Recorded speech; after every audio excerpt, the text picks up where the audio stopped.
दुनिया को छलने वाले का मित्र है। जहां पहले श्लोक के अंदर जिस भ्रमर को गोपियों ने कितव बंधु, कपटी का मित्र कहा, लेकिन देखो इस श्लोक के अंदर प्रिय सखा पुनरागा, मेरे प्रियतम के सखा के रूप में कहा। विचार आवे, अभी तक जो गोपियां ठाकुर जी के लिए कटु शब्द कह रही थी, इस भ्रमर के लिए कड़वे शब्द कह रही थी, तीखे शब्द कह रही थी, अचानक ऐसा क्या हो गया कि गोपियां उस भ्रमर को प्रियतम का सखा कह रही है, अपने प्रिय का सखा कह रही है। जो अभी तक गोपियों के मन में कितव था, कपटी था, वो अचानक प्रिय कैसे बन गया। मानो गोपियों ने कल्पना करी, देखो जो व्यक्ति नशे के अंदर होता है, व्यसन दशा में होता है, तो व्यसन की दशा में जैसे कई बार प्रियतम के दोष दिखते हैं, वैसे ही कई बार प्रियतम के गुण भी तो दिखते हैं।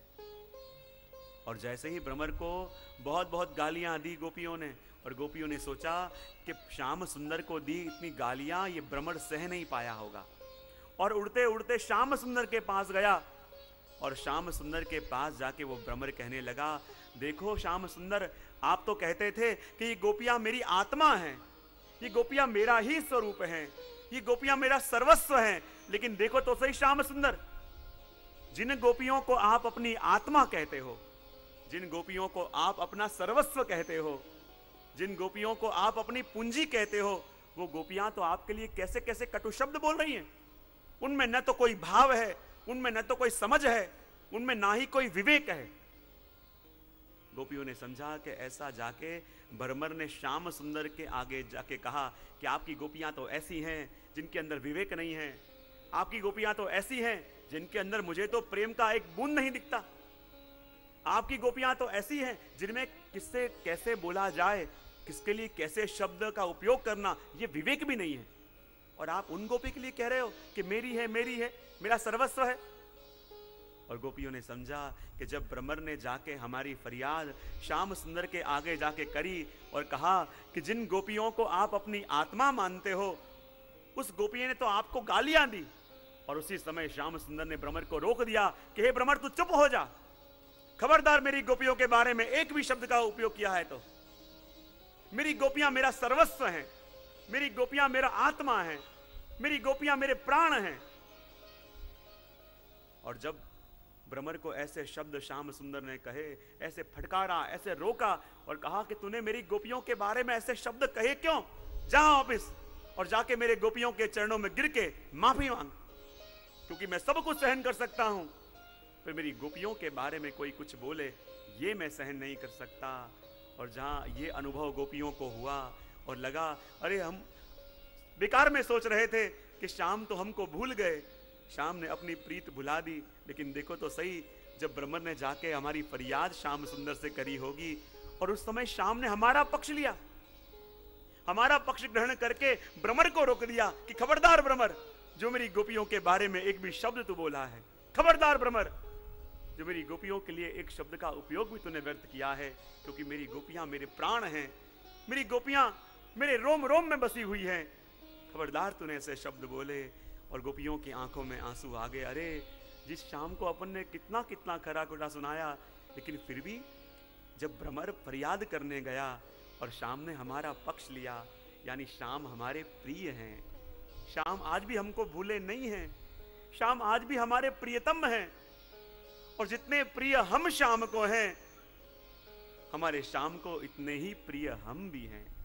गोपियों को अपार संतोष का अनुभव हुआ जब गोपियों ने ये सोचा कि जब भ्रमर हमारी फरियाद करने गया और श्याम ने हमारा पक्ष लिया, श्याम ने उसको टोक दिया कि चाहे मैं गोपियों के बारे में कुछ भी कहूं, पर और किसी को कहने नहीं दूंगा, गोपियां मेरी हैं, चाहे गोपियां मुझे कुछ भी कहें, उनकी गालियों में तुम्हें गाली दिखती है, लेकिन उनकी गालियों में भी मुझे मात्र प्रेम ही दिखता है, मात्र उनका स्नेह ही दिखता है। और जब भ्रमर माफी मांगने के लिए आया और गोपियों ने कह दिया कि प्रिय सखा पुनरागा, हे भ्रमर तू वापिस आ गया, क्योंकि अब तू कपटी का मित्र बन के नहीं आया, अब तो तू मेरे प्रिय का सखा बन के आया है। प्रिय सखा, तू मेरे प्रियतम का सखा बन के आया है। वो मेरे प्रियतम, कि जैसे हम प्रियतम के लिए तड़पते हैं, जरूर मेरे प्रियतम भी मेरे लिए तड़पते हैं। जैसे हम अपने प्रियतम के बगैर नहीं रह सकते, ऐसे मेरे प्रियतम भी मेरे बगैर नहीं रह सकते। ऐसे प्रियतम का संदेश लेके तू आया है। और गोपियों की वाणी में थोड़ी दीनता आ गई। सोचने लगे, देखो तो सही, अपन बेकार सोचती थी कि प्रभु मथुरा जाके हमको भूल गए होंगे। अपन बेकार सोचती थी कि देखो तो सही, ठाकुर जी मथुरा गए, कोई पत्र नहीं आया, कोई संदेश नहीं आया। पर अपन कल्पना करने लगी, देखो तो सही, प्रभु को हमारी पड़ी भी नहीं है, कोई संदेश नहीं भेज रहे। लेकिन हे सखी, अपन गलत थी। जितनी चिंता अपने मन में शाम के लिए थी, उतनी चिंता हमारे शाम के मन में हमारे लिए भी थी। देखो तो सही, हमारे प्राण तो कब के चले गए थे, हमारे प्राण तो कब के जाने वाले थे। वो तो शाम ने मेरे सपनों में आके मुझे संदेश दिया और कहा, देख गोपी, ब्रज की समस्त गोपियों को ये मेरा संदेश दे देना। ब्रज में बस रही प्रत्येक गोपी जो मेरे प्रेम में तड़प रही है, प्रत्येक को संदेश दे देना कि मेरे वियोग में यदि एक भी गोपी की मृत्यु हुई और ये समाचार मुझे मिला कि मेरे वियोग में तड़प तड़प के किसी एक गोपी के प्राण निकल गए, उसी क्षण मेरे प्राण भी इस देह में रहेंगे नहीं गोपी। और यदि मेरे प्राण इस देह से चले गए, ये बात देखेंगी तो नंद यशोदा जी नहीं पाएंगी। यदि मेरे प्राण चले गए ये देखा तो वसुदेव देव की जी नहीं पाएंगी। और यदि वो न रहे तो पूरा ब्रज आंसुओं में डूब जाएगा। हे गोपियां, यदि तुम में से कोई एक सखी के प्राण भी गए तो याद रखना, उसी क्षण मेरे प्राण भी चले जाएंगे। और प्रभु के इसी वचन को सुन के, प्रभु के इसी वचन की टेक रख के गोपियां अपने प्राणों को संभाल के, मानो ये मेरी वस्तु नहीं है, ये मेरे प्रीतम की पूंजी है और मेरे प्रीतम मुझे संभालने को देके गए हैं कि ये प्राण तेरे नहीं, ये प्राण मेरे हैं और इन मेरे प्राणों को तू संभाल के रखना। यदि ये वस्तु तूने गवा दी तो मेरे प्राण भी इस देह के अंदर रहेंगे नहीं। और अपने प्राणों को भी गोपियां प्रभु की पूंजी मान के, अपने प्रीतम की पूंजी मान के संभालती हैं। कहीं प्रभु को पता चल गया कि किसी एक गोपी के प्राण निकल गए, और श्याम सुंदर ने तो कहलाया है कि गोपियां मेरी प्राण हैं, और यदि एक गोपी के प्राण निकले उसी समय मेरे प्राण भी चले जाएंगे। और जिस समय मेरे प्राण चले गए, ये ब्रज को आंसुओं के सागर में डूबते कोई नहीं बचा पाएगा। और इसलिए तो गोपियों ने संयम करके अपने प्राणों को टिका के रखा है। गोपियां कह रही, देखो तो सही, हमारे श्याम कितनी खबर हमारी रखते हैं। हमने तो कोई संदेशा भिजवाया नहीं, पर श्याम ने ही हमारे लिए संदेश भिजवाया। देखो तो सही, इसलिए दयाराम भाई भी कहते हैं ना, श्याम कहां बसते हैं। यदि ब्रज से उनको मथुरा जाना होता, गोपियों को यदि इतना ही विरह था, गोपियों को यदि श्याम सुंदर का इतना ही ताप था, तो ब्रज से मथुरा कौन सा दूर था। जिस श्याम सुंदर को याद कर करके गोपियां रोती रहती थी, तड़पती रहती थी, बिलखती रहती थी, क्या वो चल के मथुरा जा नहीं सकती थी। लेकिन कोई भी गोपी चल के मथुरा गई नहीं है, क्योंकि गोपियां कहती हैं, श्याम नहीं रहते गोकुल में, श्याम नहीं रहते मथुरा में, श्याम कहां रहते हैं।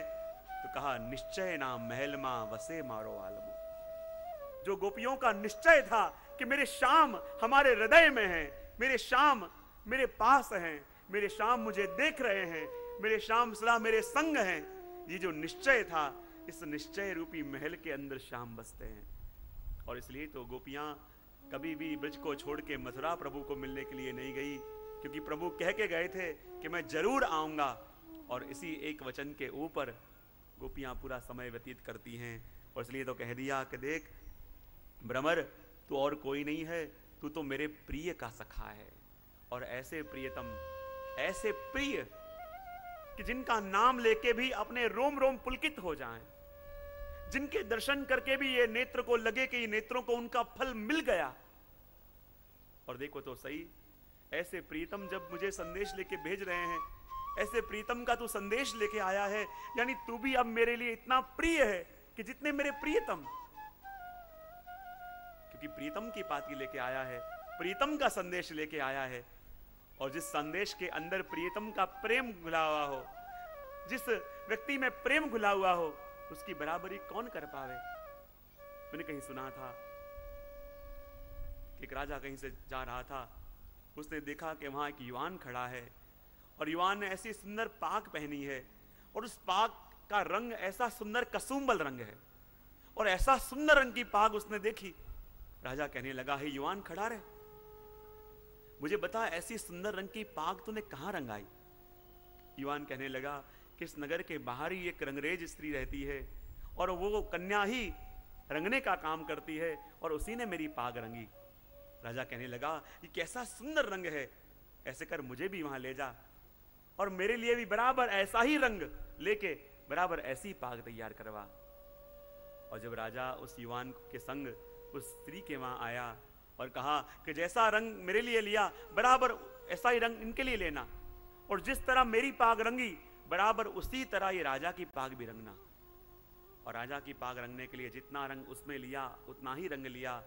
जिस प्रकार वो पाग रंगी उसी तरह ये पाग भी रंगी। लेकिन जब पाग राजा ने माथे पे बांधी तो वो चमक न दिखी जो चमक उस युवान की पाग में थी। मुझे कहा था कि जैसी पाग उसकी रंगी है बराबर ऐसी ही पाग मेरी भी रंगना। जैसा कपड़ा उसके लिए लिया वैसा ही कपड़ा मेरे लिए लेना। जैसा रंग जो रंग उस पर चढ़ाया उतना ही वो रंग मेरे में चढ़ाना। लेकिन जो चमक उसके पाग में है वो चमक मेरी पाग में दिखती क्यों नहीं? तब उस स्त्री ने कहा कि वो चमक आपके पाग में आ भी नहीं सकेगी क्योंकि उस युवान की पाग में दोहरा रंग चढ़ा है। राजा ने कहा, दोहरा रंग? बोले हाँ, एक तो ये कसुंबल रंग और दूसरे रंग मेरे प्रेम का, क्योंकि मैं उसको प्रेम करती हूं। और उस रंग के अंदर जो चमक होगी वो चमक आपके रंग में कभी आ नहीं सकती। और उसी तरह उसी प्रकार से जब अपने प्रीतम के हाथों से कुछ होता है, प्रीतम के लिए कुछ होता है, उसकी बराबरी दुनिया में कोई कर न पावे। इसलिए तो कह दिया, गोपियों की मनोदशा बदली और कहने लगे, प्रियस्य सखा त्वम उद्धव। देखो तो सही, हे उद्धव तुम भी मेरे प्रीतम के सखा हो और हे भ्रमर तुम भी मेरे प्रिय के सखा होके आए हो। ऐसा प्रिय जिसको देखने के लिए नेत्र लालायित रहते हैं, ऐसा प्रिय जिसका नाम लेने के बाद दुनिया में किसी का नाम लेने का मन न हो, ऐसा प्रिय जिसका स्पर्श प्राप्त करने के बाद इस दुनिया में किसी का स्पर्श भाए ना, ऐसा प्रिय जिसके देह की सुगंध लेने के बाद इस जगत में किसी भी रस में अपना मन न जाए, ऐसे प्रीतम का संदेश लेके तू आया है। और देखो तो सही, हम इसलिए श्याम सुंदर के लिए रो रही थी, हम इसलिए शाम के लिए बिलग रही थी क्योंकि हम यही चाहती थी कि हमारा बगैर हमारे बिना शाम को सुख मथुरा में कौन देता होगा। हम तो शाम के सुख की जड़ी बूटियां के रूप में हैं कि जिससे शाम को सुख मिलता है, और यदि हम ही नहीं हैं तो शाम को सुख कौन देता होगा। यही पीड़ा हमको खाए जा रही है। हे उद्धव बताओ शाम कहाँ है? सखी कहने लगी, अरे सखी तू कह रही है कि वो अपने प्रिय का संदेश लेके आया है। शाम कपटी नहीं, वो अपने प्रिय हैं। शाम को आज भी अपनी चिंता है। यदि शाम को इतनी ही चिंता होती तो वो आते क्यों नहीं आए? तब सखी कहने लगी, अरे सखी वो बेचारा छोटा तो है और भोला भाला बहुत है, और इतना ही भोले मेरे शाम है, इतने भोले मेरे शाम है कि किसी को ना भी नहीं कह पाते। तू तो जानती है सखी कितने भोले हैं, किसी को ना नहीं कह पाते। और देखो तो सही, ये मथुरा वासियों ने जबरदस्ती मेरे शाम को जरूर रोक लिया होगा। छोटा बालक ही तो है, बालक को बड़ी बड़ी बातें करके फुसला दिया होगा कि देख पहले तो तू छोटा सा ग्वाला था लेकिन अब तो तू यादवों का स्वामी हो गया। और छोटे से बालक को कोई बड़ी बड़ी बातें करे, बालक उनके मन में आ ही जाता है। ऐसे ही बड़ी बड़ी बातें करके मेरे शाम को फुसला फुसला के उन्होंने रोक लिया होगा, वरना मेरे शाम तो जरूर आ जाते। कहा देखो तो सही, वो बोले वाले शाम को कहा होगा कि देखो तो सही, यहाँ पे भले उग्रसेन राज करते हैं, उग्रसेन राजा हैं, लेकिन देखो आपको ऐसी पदवी हम देंगे कि आप जो कहोगे वही राजा करेगा और आप जिसकी ना कहोगे वो नहीं करेगा। अब बताओ, ऐसा स्थान जिस राज्य में एक साधारण ग्वाले को दिया जाता हो, फिर वो छोड़ के कोई आएगा? अरे सखी, श्याम सुंदर तो जरूर आने का विचार करते होंगे, वो तो जरूर हमको याद करते होंगे, वो तो जरूर आने का विचार करते होंगे, पर ये मथुरा वासियों ने कोई न कोई युक्ति करके शाम को रोक लिया होगा, इसलिए तो मेरे शाम आ नहीं सके। और देखो तो सही, हम ऐसी गोपियां हैं कि हमारा मन तो श्याम सुंदर के चित्त में चौंटा है, श्याम सुंदर के चरण में चौंटा है। जितना जितना प्रयत्न करते हैं ये चित्त उसी का स्मरण करता है। सुधा जी ने भी कहा है ना कि मेरो मन अनत कहां सचु पावे, जैसे उड़ी जहाज को पंछी पुनः जहाज पर आवे। गोपियां कहती है हमारे मन की दशा भी कुछ ऐसी है कि ठाकुर जी के चरणों के अलावा ये मन को कहीं शांति नहीं, और इसलिए वर्णन करते हुए कहती है मेरो मन अनंत कहाँ सुख पावे, मेरो मन अनंत कहाँ सुख पावे। जैसे उड़ी जहाज को पंछी, जैसे उड़ी जहाज को पंछी, पूनी पूनी जहाज पर आवे, मेरो मन पूनी जहाज पर आवे, मेरो मन अनंत कहाँ सुख पावे, मेरो मन अनंत कहाँ सुख पावे। मेरो मन अनंत कहां सुख पावे, जैसे उड़ी जहाज को पंछी पुनः जहाज पर आवे। गोपी कहती है जैसे एक सागर के मध्य में कोई नौका तैर रही हो और उस नौका के ऊपर कोई पंछी आके बैठ गया हो, और जिस नौका का आश्रय करके वो पंछी बैठा हो विचार करने लगे, अरे प्रभु ने तो हमको ये पंख दिए हैं, प्रभु ने तो हमको ये पंख दिए हैं, फिर इस नौका का आश्रय करके क्यों बैठे, छोड़ दे इस नौका को, ये नौका थोड़ी हमारी सगी है, छोड़ दे इस नौका को। और ये विचार करके वो पंछी नौका को छोड़ के दूर दूर दूर उड़ते उड़ते जाता है कि इस नौका को छोड़ के बहुत दूर चला जाऊं ताकि कभी नौका की याद ना आवे, इस नौका को छोड़ के इतना दूर चला जाऊं कि नौका से मेरा कोई संबंध न रहे। और जैसे पंछी इस नौका को छोड़ के दूर दूर दूर उड़ते उड़ते जाता है, लेकिन जहां देखे मात्र पानी पानी पानी है, कहीं किनारा दिख नहीं रहा, कहीं उसका छोर दिख नहीं रहा। और जैसे उड़ता उड़ता गया वो पंछी थक कर हार कर पुनः उसी नौका के ऊपर वापस लौटता है। गोपियां कहती है हमारे मन की दशा भी कुछ ऐसी है। ये ठाकुर जी के चरणारविंद रूपी नौका के मध्य में, इस नौका के आधार पे हमारा मन कब से लेटा हुआ है, लेकिन वो मन भी विचार करता है इस चरण रूपी नौका से हमारा क्या संबंध। जो प्रभु ने हमको अपना माना होता तो अपने संग ले जाते या हमारे संग रह जाते, लेकिन देखो तो सही वो तो निर्मोही है। और देखो तो सही हमारा कैसा दुर्भाग्य कि मोह भी हमको हुआ तो उस निर्मोही में, प्रेम भी हमने किया तो उस आप्त काम से।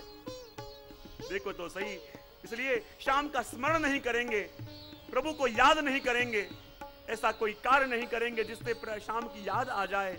और शाम के स्मरण को छोड़ के इतना दूर इस मन को ले जाएंगे, इतने दूर चले जाएंगे कि शाम की याद कभी ना आवे।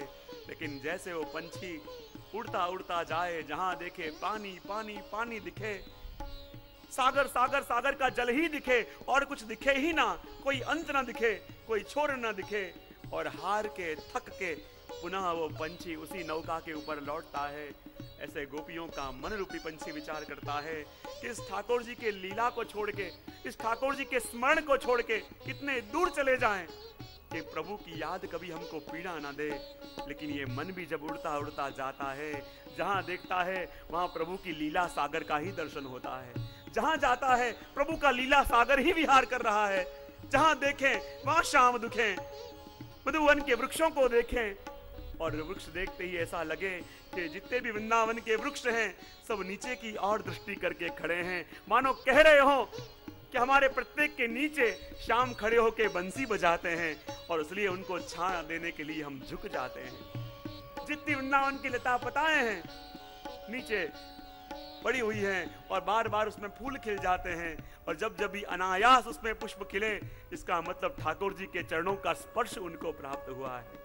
जहां जहां ये मन जाता है, मात्र प्रभु का लीला समुद्र, भगवान लीला का सागर ही नजर आता है, और ये मन थक जाता है कि प्रभु से दूर भागूं तो कहां जाऊं, इस लीला स्मरण को छोड़ के दूर जाने का प्रयत्न करूं तो कैसे जाऊं, क्योंकि मैं तो उस सागर की बूंद हूं जो पूरे सागर को छोड़ के जाना चाहे असंभव लगे। मैं तो उस वृक्ष का पत्र हूं जिसका अस्तित्व ही मिट जाए यदि सागर को, इस वृक्ष को छोड़ के दूर जाए तो। ऐसी दशा हो गई। प्रभु को छोड़ना चाहा था, प्रभु की लीला का स्मरण बिताना चाहा था, लेकिन खुद मिट गए, लेकिन वो नहीं आ रहा, इसलिए तो कह रहे हैं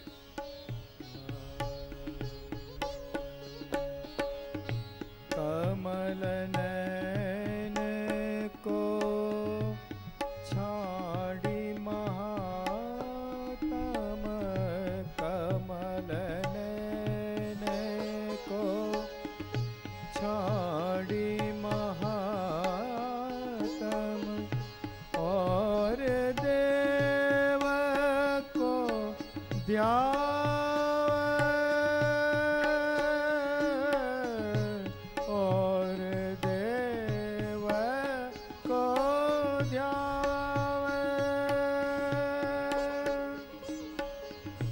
परम गंग को छाकी पियासो, परम गंग को छाकी पियासो, दुर्मति कूप खना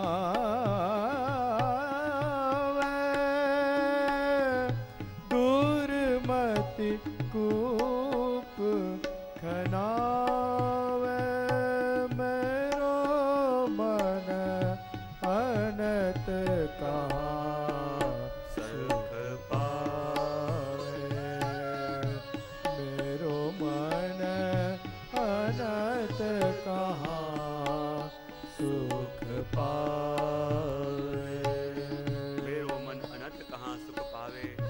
सखी ने समझाया, ऐसा है तो भूलने का प्रयत्न कर, भूल जा उन शाम को जिसकी माधुरी मूर्ति तुझे एक क्षण के लिए भी चैन से जीने नहीं देती। भूल जा उस शाम के सांवरे सलोने मुखारविंद को जिसको देख के तेरी ये दशा हो गई। न आंखों के आंसू सूखते हैं, न मन में कभी चैन आता है। और तब गोपी कहती है कि कैसे भूल जाऊं उन कमल से नैनों को, कैसे भूल जाऊं उन नैनों को, कैसे भूल जाऊं उन श्याम सुंदर की सांवरी मूरत को, जिसको मांगने के बाद, जिसको पाने के बाद ये मन ने भी कहा कि सब कुछ मांग लिया मैंने एक तुझे मांग कर, सब कुछ मांग लिया मैंने एक तुझे मांग कर, उठते नहीं हाथ मेरे इस दुआ के बाद। जब शाम मिल गया और क्या मांगू, जब शाम को पा लिया और क्या पाऊं, और उस कमल नैन को मैं कैसे भुलाऊं। जे कमल के नैन के बीच में जैसे भ्रमर अटक जाता है और भ्रमर उस कमल को छोड़ के जा नहीं सकता, उसी प्रकार मेरे मन रूपी भ्रमर को कैसे समझाऊं कि इस ठाकुर जी के नेत्र रूपी कमल का रस छोड़ दे। कैसे अपने मन रूपी भ्रमर को मैं दूर करूं उन नेत्र कमल से, इस मुख कमल से, इस हृदय कमल से, इस हस्त कमल से, इस चरण कमल से। अरे कहीं एक कमल दिखे तो भी ये भ्रमर फंस जाए, और जिस मन रूपी लोभी भ्रमर को यहाँ ऐसे अनंत कमल दिखे हैं, जिसके नेत्र भी कमल, जिसका मुख भी कमल, जिसका हृदय भी कमल, जिसके हाथ भी कमल, जिसके चरण भी कमल, जिसके नाभि भी कमल, जहाँ इतने कमल इस मन रूपी भ्रमर को दिख गए हैं, और वो मन रूपी भ्रमर इस रस को छोड़ के कहाँ जाए और कहाँ तक दौड़ेगा ये मन रूपी भ्रमर इससे बचने के लिए।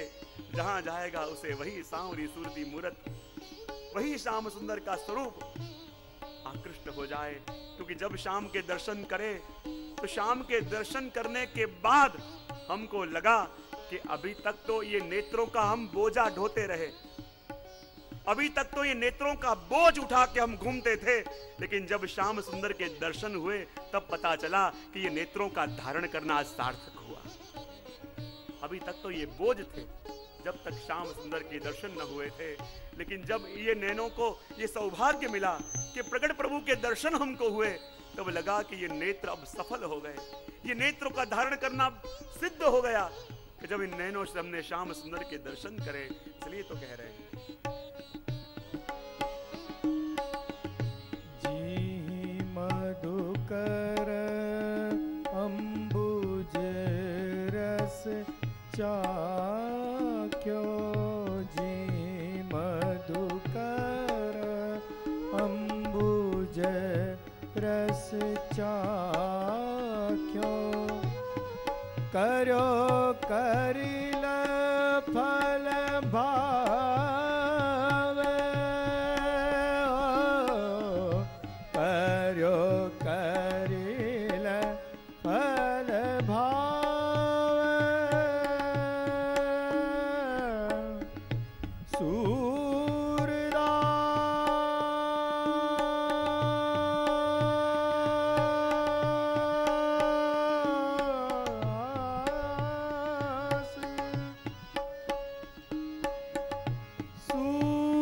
सूरदास प्रभु कामधेनु तजी, सूरदास प्रभु कामधेनु तजी, छेरी कौन दुहावे मेरो मन, छेरी कौन दुहावे मेरो मन, अनंत का सुख पावे मेरो मन, अनंत कहा सुख पावे मेरो मन अनंत कहाँ सुख पावे। जैसे किसी एक भ्रमर ने अंबुज का रस चाख लिया हो, जैसे किसी भ्रमर ने किसी अद्भुत कमल का रस चाख लिया हो, वो करील के फल की ओर कैसे भागेगा। दास जी कहते हैं, गोपियां कहती हैं, अरे हमारा मन तो वो भ्रमर है, जब तक यदि कमल के दर्शन करे होते तो शायद बच जाते, शायद कमल के पास जाके उसको देख लिया होता तो भी बच जाते, कमल का स्पर्श पाया होता तो भी बच जाते। और ये मन तो वो भ्रमर है जिसने उस रस का आस्वादन किया है। ये हमारा मन रूपी भ्रमर तो वो रस है जिसने उस अद्भुत रस का, उस अलौकिक कमल का रसास्वादन किया है। अब ये मन रूपी भ्रमर को हम कैसे समझावें कि उस अंबुज रस को छोड़ के किसी करील के फल के पास जावे। जैसे वो भ्रमर नहीं मानेगा, वैसे हमारा मन रूपी भ्रमर भी मानने को तैयार नहीं है, वो छोड़ने को तैयार नहीं है श्याम सुंदर के स्मरण को, श्याम सुंदर के याद को। श्री तो भगवती जन प्रसंग कहते हैं कि जब नारद जी कहीं तीर्थ करने जा रहे थे, क्या देखा, गोपी बैठी बैठी गिरिराज जी की कंदरा में तपस्या कर रही है। नारद जी ने कहा, अरे गोपी तू ये क्या कर रही है? बोले मैं तपस्या करना चाहती हूँ और तपस्या करके विधाता को प्रसन्न करूंगी और तब वरदान मांगूंगी। नारद जी कहने लगे, अरे सखी तुझे तो श्याम सुंदर मिले, अब तुझे क्या चाहिए? श्याम ने तुझे कैसे कैसे सुख दिए, अब तुझे क्या चाहिए? तब वो सखी कहने लगी, यहाँ बैठ के तपस्या करूंगी और मेरी तपस्या से जब विधाता प्रसन्न हो जाएंगे और जब मांगने को कहेंगे तो मुझे कुछ मांगना है। तो तुझे क्या मांगना है? तुझे तो प्रभु ने सब कुछ दे दिया है, तुझे क्या मांगना है प्रभु से? तब कहे, यदि विधाता प्रसन्न हो गए और मांगने को कहे तो एक वस्तु मांगनी है कि विधाता ऐसी कृपा करो कि एक क्षण के लिए तो शाम का विस्मरण इस मन में हो जाए, एक क्षण के लिए तो शाम को भूलूं। ये शाम ऐसा मन में बस गया है, लाख मन में से दूर करने का प्रयत्न करती हूं लेकिन हो नहीं पाता। ऐसी कृपा करो कि क्षण के लिए शाम को भूलूं ताकि और काम कर पाऊं। नारद जी विचार करने लगे, अरे बड़े बड़े ऋषि मुनि हजारों वर्ष तपस्या करते हैं कि क्षण के लिए शाम का स्मरण हो जाए, और तू ब्रज की गोपी कैसी है, तपस्या कर रही है कि क्षण के लिए शाम का विस्मरण हो जाए। ए गोपी, मैं तो कहीं और तीर्थ करने जा रहा था, लेकिन जब तेरे दर्शन करें मुझे लगे ये तो चलता फिरता तीर्थ है, इसको छोड़ के मैं कहां जाऊं। मैं तो तेरी प्रदक्षिणा कर लूंगा और तेरी चरण धूलि में लौट लूंगा। मेरे सारे तीर्थ हो गए। जहां ऐसी प्रेम दीवानी गोपी रहती हो, जहां ऐसी प्रेम दीवानी गोपी अपने प्रीतम को पुकारती हो, वहां और क्या चाहिए।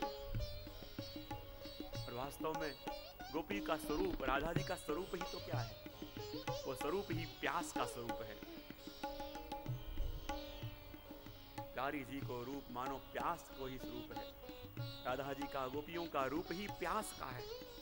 और कई बार तो गोपी चाहती प्रभु के दर्शन कर पाती, पर गोपी कहती है, अनुभव करती है कि प्रभु को तो पाके देख लिया, लेकिन प्रभु की याद में तड़प तड़प के शाम को पुकारने में जो